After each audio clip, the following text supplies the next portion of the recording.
Hi, gorgeous. This is episode number 34, and we are having back today to continue the interview Jorge Meléndez. Hi, I'm Jorge Meléndez, and you're listening to Heart Cells with Christine Shalonsky. Enjoy. Today we have the amazing Jorge Meléndez back with us. And just in case you haven't listened to the episode before, make sure you tune in. Jorge shared a wonderful story of how he learned to sell, what his very first sale was, how a millionaire just came out of the blue and gave him some advice and consulting and coaching that helped him to see sales in a totally different way. And also it probably planted the seed for him to become a coach and consultant, because that he has done over the last 22 years. He has served so far over 300,000 people from all over the globe, the Far East, Europe, South America, the Caribbean, and the United States.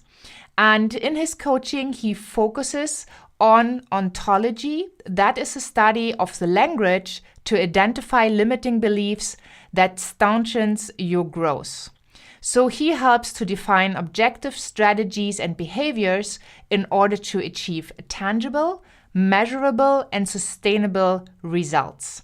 He also works with executives all over the globe and leads business consulting services that focus on impacting the culture of organizations through strategic interventions and corporate objectives.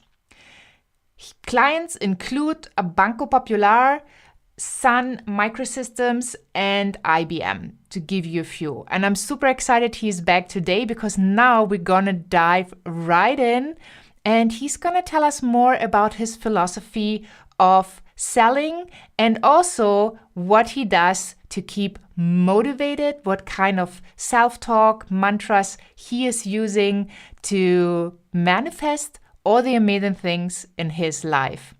Have fun. So what would you say about the thing of follow-up? I've heard a really cool saying that I like, that the money is in the follow-up.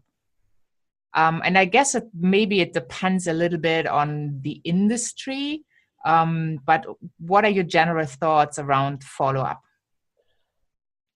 Look, I'd say that let's forget about the industry I'm in. Let's say if we're in any industry where we're serving clients, we have to learn how to follow up.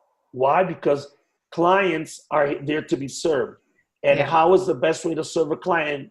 Following up on them. Either because they're already a client and you follow up on them on what are their needs, or if they could see that you have other things to offer, that's number one.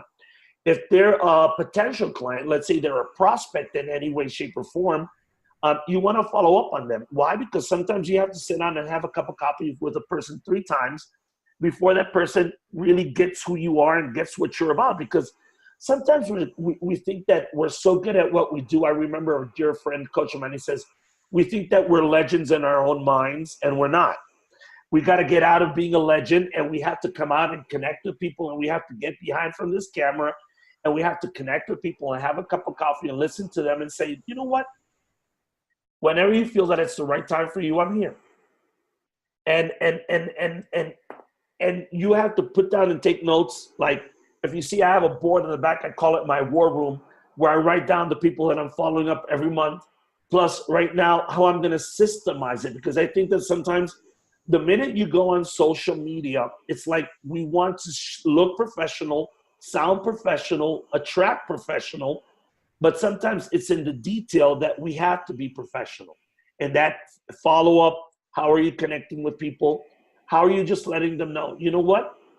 Times change. Maybe 3 months ago, you were going through a bad financial period. Maybe right now, 3 months later, you're in a better moment. And it's not because you have the money, it means that you can look for a coach or not. Maybe now that you have the money, you want to have a mentor. You want to have someone who supports you to get to a better place. And now you're in a place where you're not stripped by money to make those decisions. So I would say follow-up is important in a lot of different ways. Sometimes it's a cup of coffee. Sometimes it's just sending a little note saying, hey, how are you? Are you okay? Sometimes it's not being attached to the outcome. And other times it's just saying, hey, are you aware that I have this new product? There's a lot of different ways. Yeah, I totally agree. And I also think when you have a business and you come from that place of your heart, then and you truly care about people, it's the most natural thing to do. With your friends, you would follow up as well, right? Absolutely. It's like, it's interesting because when you have double careers, like, I have an outside business, excuse me, outside of coaching, where I sell products to different people, and some of them are my friends. So, what do I do? The minute people come to my home, and we love to have people here to either for dinner, have a cup of coffee, and share. So the minute they walk in, they see different things. They say, what is that? It says, here, try it, taste it. So they have a tea, they have different beverages. And I said, oh, I love it. I said, okay, what does that do? It's just for your wellness. So I just share it with them. And I said, if you're interested, let me know. I just leave them there. I don't even talk about it. No, I want to know more about it. So then I set them and I share it with them, but in a very friendly, approachable, accessible way. So I will treat my friends as a client, but I will treat a client as a friend. Yeah, I love that. It's I also believe that, especially like if you do one-on-one coaching and you work really closely with a person, my philosophy is that if you wouldn't want them for dinner at your home, don't take him on as a client, because then Absolutely. it's not a good match. And Absolutely. if you take on a client that is going to get on your nerves and you can't serve the way you want to serve, then it's not good for them. It's not good for you either. Oh, that is so true. Many years ago, a man called Michael Port, he's an ex-actor, and he coaches people and to do public speaking and all that. He says, you want to make sure that the clients you want to attract are the people, not only because they want to pay for your services, that people you want to be excited to serve, because Yeah. they're in a moment where they're not looking for your coaching. They're looking that they just want to have someone next to them following their path, and you're learning from them as much as they are learning from you. And that is critical. That, yes, we would like to coach maybe hundreds of people, but not maybe everyone is going to be your ideal client. And visualizing and writing down who is your ideal client is the one that's going to bring the ideal client to you as you get closer to them. Yeah. I totally agree. It needs, and you can, write it out, and you can make sure that you attract those people, and that you say no to the people you don't feel, you don't feel you want to serve because it's not a good match. So wonderful. That's already such a great input. Let me ask you, so when you had that experience where you did not charge what you could have charged and had this big lesson you learned, what was a moment when, you actually had like the opposite experience?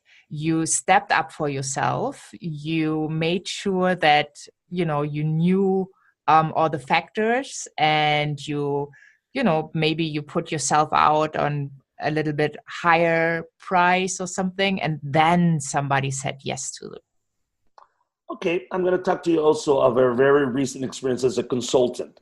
Um, Almost, I would say 3 years ago, I was approached by a consulting firm in San Francisco that they were going to serve a mining company, the third largest mining company in the world. And they have 8 mines between Canada and Argentina. And I was going to be part of a group of consultants. We were going to serve 17,000 people in a stretch of 3 years. So it was a lot Wow. of training to be done between Canada, Central America, South America, and all the way to Argentina. So I had no idea. I had to learn from the bottom.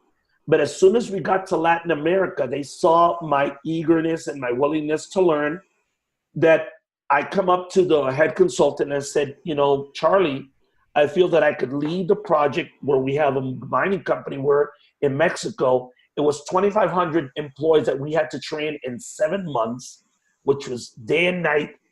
And I said, I'm willing to lead, and I think that I'm willing to earn, and I think I could earn this amount of money. He thought about it, 2 weeks later, he says, you're it.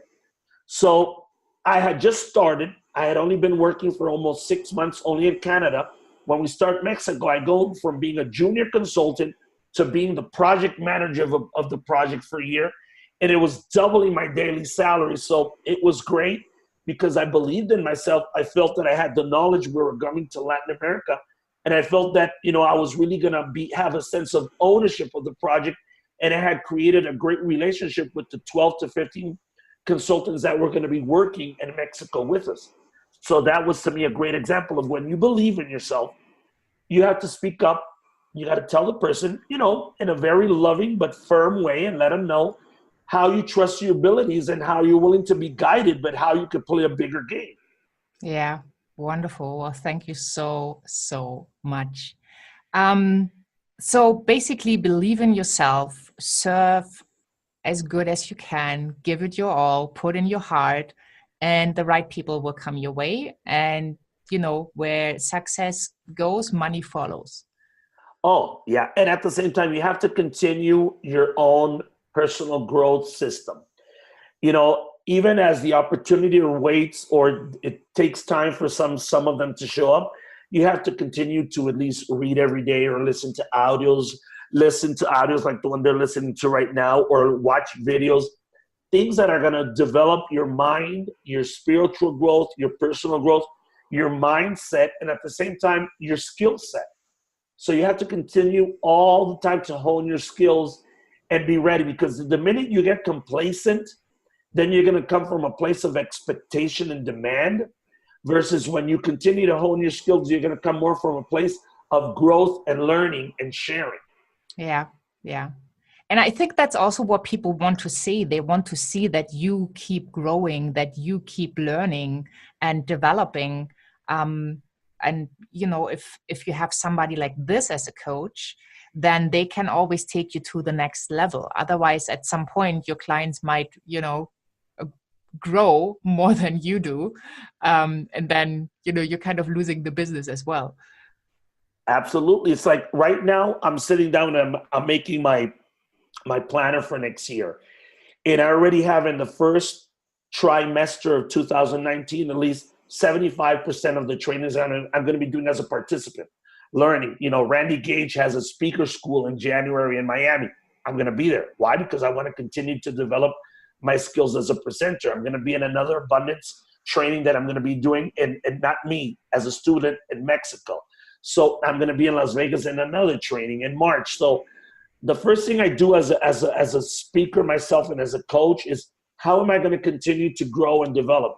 What books am I going to be reading next year? This year I read over 30 books. Yeah. So next year I want to read at least 25 to 30 books, at least 2 books a month. I want to read a lot, not for me. Also, how can I serve others? What do I want to be exposed to grow? Who's going to be my circle of influence? So I know that I'm continuously learning from people that have grown, that are where I want to get to. Yeah, beautiful. To finish off, I know that a lot of successful people have mantras or affirmations, or maybe they use some quotes that inspire them. What do you use to, tell yourself or to motivate yourself that you're on the right path? What could you share with us? I have 2 things. One I learned from, I was doing it, but the minute I read his book, I really got conscious about it. Over the last year, I get up every morning at 5 a.m, and from 5 to 7, I'm in quiet, reflecting, writing my daily blog. And every morning, I sit down in this chair, I go back, I look at the horizon, and I just thank the universe and I thank God for my life, for all the blessings that I have, my wife, my dogs, the family I have. And then in that moment, I say, Muse, let me be used as an instrument of change to this world. And I just invoke the universal muse to let me channel whatever comes up to me. And I'm grateful for whatever comes out. And then Stephen Pressfield, in a book that he has called The War of Art, he talks about every morning being grateful to the muse. And when I read that book, as a matter of fact, I read it this year, it blew me away. I said, wow, I didn't do it so emphatically and so nice as he does. But every morning I'm grateful for what I get inspired by. So that's one of the two things. And every time I'm going to walk on a stage or I'm going to do a presentation, I do the serenity prayer. It's God grant me the serenity, the difference, I know it in Spanish and English, Dios concédeme la serenidad para aceptar las cosas, to accept the things I can't change, the wisdom to change those that I can, and the brave or the courage. I can't get it in English. I know it in Spanish. I have it wired up, but I always do the serenity prayer before I get on a stage. And I always say, use me as a channel to make a difference. Use me as a channel and remove my ego from whatever I'm doing, that it doesn't get in the way to serve people. Oh, wow. Wow, that's very impressive. Yeah, I'm going to put that in the show notes. So maybe we can put it in Spanish and in English, because I'm quite sure, a lot of Spanish-speaking people do speak English and can listen to that wonderful interview as well. Well, thank you so much for your time. Where can people find you? People can find me on my website. I'd say go to www.jorgemelendez.com.mx, because out of Mexico, I said I wanted to use a Mexican tagline, and that's where you're going to find me. I have my pages on Facebook. From there, you will be able to find all of my social networks and all that. But that's my website. There you can see my blog. You could connect with my podcast. You could connect also with my YouTube channel and with products that are going to be presented shortly. Okay, wonderful. Yeah, I will put everything in the show notes so people can follow you, and they just need to click a link, and then they are taken your way. Thank you very much. Thank you so much for sharing your amazing stories with us, and the wisdom and like the golden nuggets in each and every one of them. I'm very excited that I had the opportunity to have this interview and to learn directly. And now that, we're putting it out, that the audience can also take those golden nuggets and make their lives better. Thank you. It's been a privilege and an honor for me to be on your show. I hope that now when I go in English, I get to have you on my show so we can talk about your story. So that's going to be happening shortly. As I told you, starting in the new year, we're going to be coming out with English content. So I'm looking forward to that. Right now, 90% of our content is in Spanish, but it's been an honor to talk to you and to know you. And also coming from a country where one of my sisters was born. So there's a connection there. So I'm grateful for being here. And I thank you for letting me share myself with the audience. Thank you so much, Jorge. Have a wonderful day. You too. Thank you. I hope you had fun today. I just love how Jorge starts his day, of how he says his little prayer and how he tunes into spirit and gets his amazing downloads for his wonderful blogs. I hope you have enjoyed some of them. You will find him on jorgemelendez.com.mx for Mexico. And you can read all about him or check him out on Facebook. And yeah, just have fun and make sure you connect with him.